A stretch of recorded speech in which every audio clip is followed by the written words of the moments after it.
Saudara-saudara, apa sih yang menyebabkan saudara alami paling remuk hati saudara dalam hidup ini? Memang ada banyak alasannya. Yang pertama dari Tuhan. Orang yang kita kasihi dipanggil Tuhan. Wah, itu enggak karu-karuan, saudara. Saudara, orang yang kita kasihi, apakah itu orang tua, apakah itu anak, apakah itu pasangan, dipanggil Tuhan. Wah, rasanya remuk hati. Itu dari Tuhan.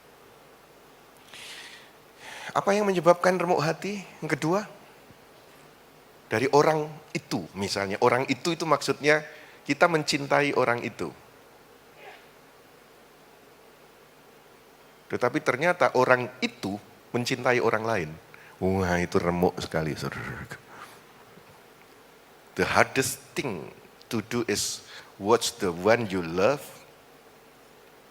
someone else.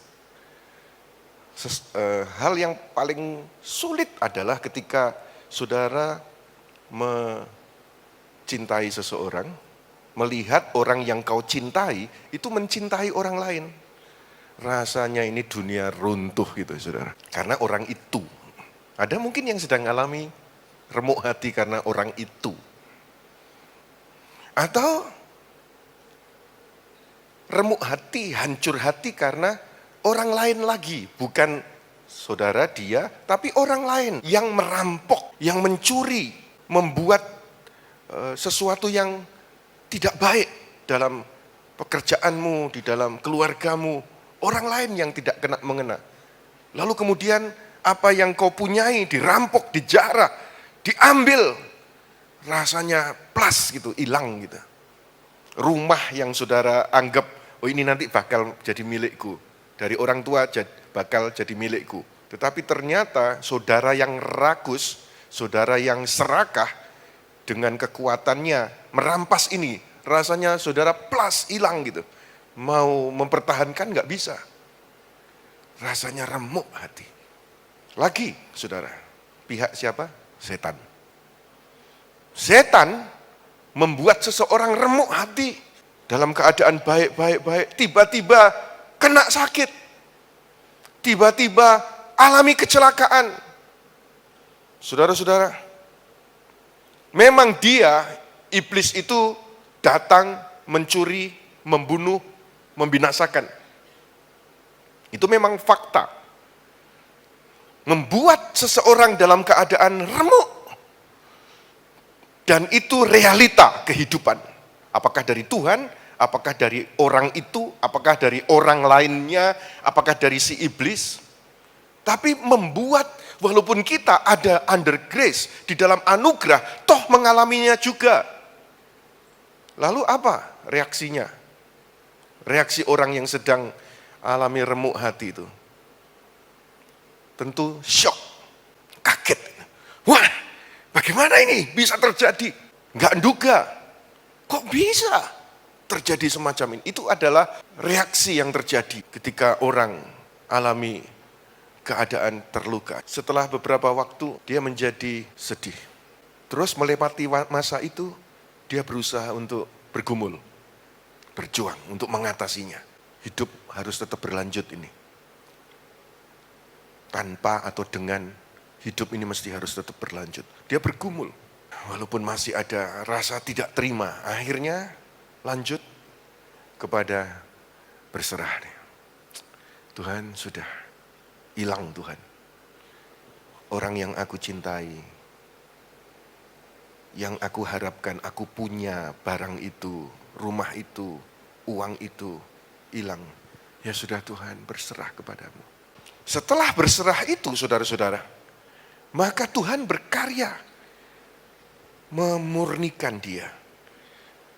Membentuk karakter orang itu. Menumbuhkan kedewasaannya. Tahu betul-betul itulah hidup. Dan setelah itu, proses dia dipakai Tuhan dalam pelayanan. Tuhan bisa pakai orang ini dalam pelayanan. Saudara ada di tahapan yang mana? Apakah tetap pada tahapan yang kedua, sedih, Enggak, saudara. Tuhan mau supaya engkau tidak berhenti pada tahap shock atau sorrow atau struggle, surrender, sanctification. Tetapi semua Tuhan mau pakai untuk apapun keadaanmu melayani Tuhan.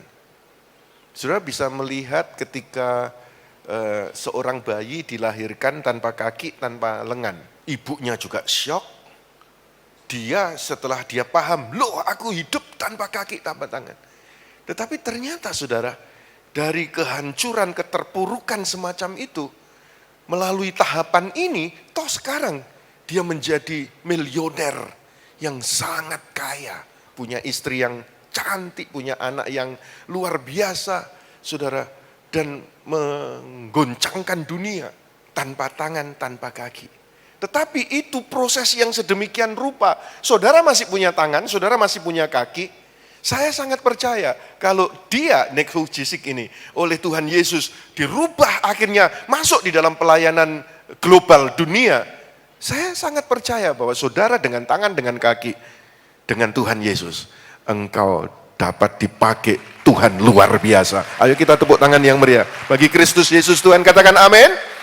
Nah, iblis menggocoh, dia mencuri, membunuh, membinasakan. Mari kita melihat tokoh bernama Ayub. Ayub ini, kalau saudara perhatikan, berurusannya dengan si iblis. Dia ini orang yang percaya Tuhan, dia orang yang beriman, dan dia dibenarkan karena imannya. Di tanah Uz ada seorang laki-laki bernama Ayub, ia seorang yang saleh, jujur, takut akan Elohim, dan menjauhi yang jahat. 7 orang anak laki-laki serta 3 orang anak perempuan dilahirkan baginya. Dia punya kawanan ternak miliknya adalah 7.000 ekor domba, 3.000 ekor unta, 500 pasang lembu, 500 keledai betina. Ia juga memiliki pelayan-pelayan dalam jumlah yang sangat besar, sehingga ia adalah orang yang paling kaya dan semua orang di daerah timur. Masih bagus. Tapi teror mulai terjadi dari iblis, sehingga dia mengalami remuk hati, hancur hidupnya. Ayat 5, ketika hari-hari pesta itu telah berlalu, Ayub memanggil dan menguduskan mereka, ia bangun pagi-pagi dan seterusnya. Suatu hari ayat 6, pada saat anak-anak Elohim datang menghadap Yahweh, setan pun datang di antara mereka dan seterusnya. Lalu kemudian saudara-saudara, setan ini mengulurkan tangannya dan menjarah milik Ayub. Ayat 14, lalu ayat 15, lalu orang-orang Sheba datang menyerang dan merampasnya serta membunuh para hamba laki-laki dengan mata pedang. Hanya aku sendiri yang terluput untuk memberitahukannya kepadamu. Saudara, kalau sudah membaca pasal 1 ini, anak-anaknya mati, rumahnya terbakar, harta kekayaannya dijarah, hamba-hambanya mati, habis semuanya. Lalu ayat 20, itu yang dilakukan Ayub. Maka Ayub bangkit, mengoyakkan jubahnya, mencukur kepalanya, lalu ia bersujud dan menyembah. Ini adalah cara yang sangat luar biasa. Orang yang remuk hati, dia tidak melakukan yang lain, tetapi dia sujud menyembah. Kalau di dalam terjemahan lain disebutkan kepalanya kena di tanah. Dan puji Tuhan saudara-saudara, akhirnya Ayub toh dipulihkan. Ahli Bible menyebutkan bahwa persoalan pencobaan Ayub itu dari pasal 1 sampai selesai itu 11 bulan. Enggak sampai setahun, cuma 11 bulan. Akhirnya Tuhan pulihkan. Dan saya sangat percaya saudara, Tuhan yang dipercayai oleh Ayub, yang membenarkan Ayub karena iman, Tuhan yang sama yang kau percayai, yang membenarkanmu karena iman. Kalau Tuhan menolong dia, Tuhan pasti akan juga menolong saudara. Ayo kita tepuk tangan meriah bagi Kristus Tuhan kita. Katakan amin. Ayub ini bukan tanpa salah saudara, tapi dia dibenarkan karena iman. Saudara pun demikian, engkau dibenarkan karena iman. Dan doa orang benar, bila dengan yakin didoakan, besar kuasanya. Tapi seringkali kan kita dituduh oleh hati nurani. Doamu gak dijawab, kamu baru bohong. Doamu gak dijawab, kamu baru berdosa. Ayub ini saudara banyak kesalahannya. Tapi Tuhan berkata, ia benar. Bukan karena Tuhan salah menilai, karena Tuhan melihat imannya dan dia dibenarkan karena imannya. Begitu juga saudara, jangan hati nuranimu menuduh. Engkau di mata Tuhan itu benar karena iman saudara. Sehingga ketika saudara datang kepada Bapa di dalam Yesus, engkau tidak dituduh dengan hati nurani. Engkau enggak layak, engkau enggak layak. Katakan, aku ini dibenarkan karena iman. Dan doa orang benar, yakin didoakan, besar kuasanya. Terima kasih telah menyaksikan kebenaran firman Tuhan hari ini bersama kami. Saudara dapat mendukung pelayanan Pastor Yusak Hadi Siswantoro Ministry melalui nomor rekening berikut ini. Tuhan Yesus memberkati.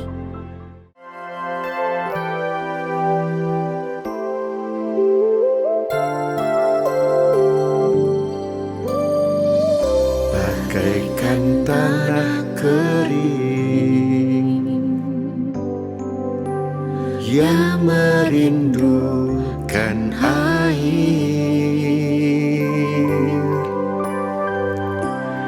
demikianlah jiwaku haus akan Engkau. Ku rindu selalu hadirmu di hidupku,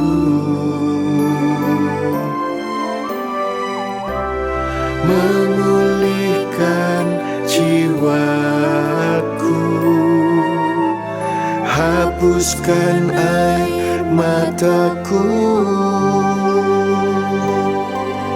mengalirlah kuasa Roh Kudus, mengalirlah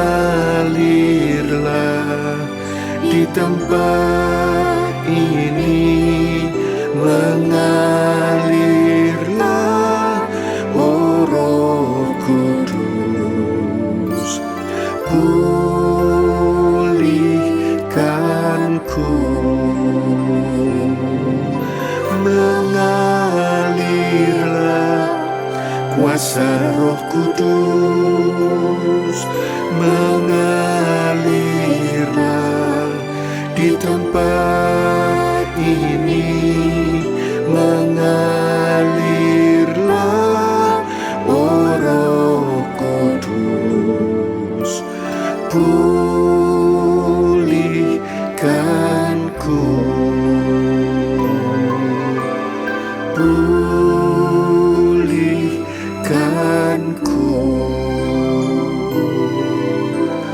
pulihkanku.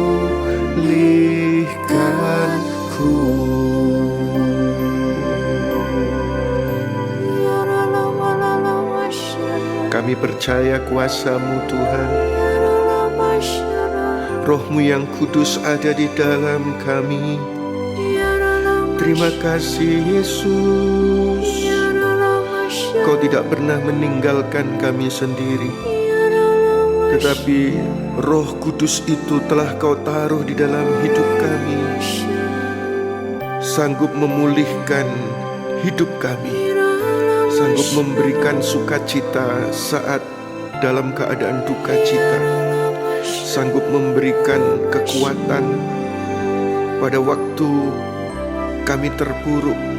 Terima kasih Roh Kudus, kami menyembah Tuhan, kami memuliakan Yesus. Haleluya, perlindungan-Mu atas kami, kuasa-Mu Tuhan menyertai kami. Menyembah Yesus, mengagungkan Tuhan. Haleluya.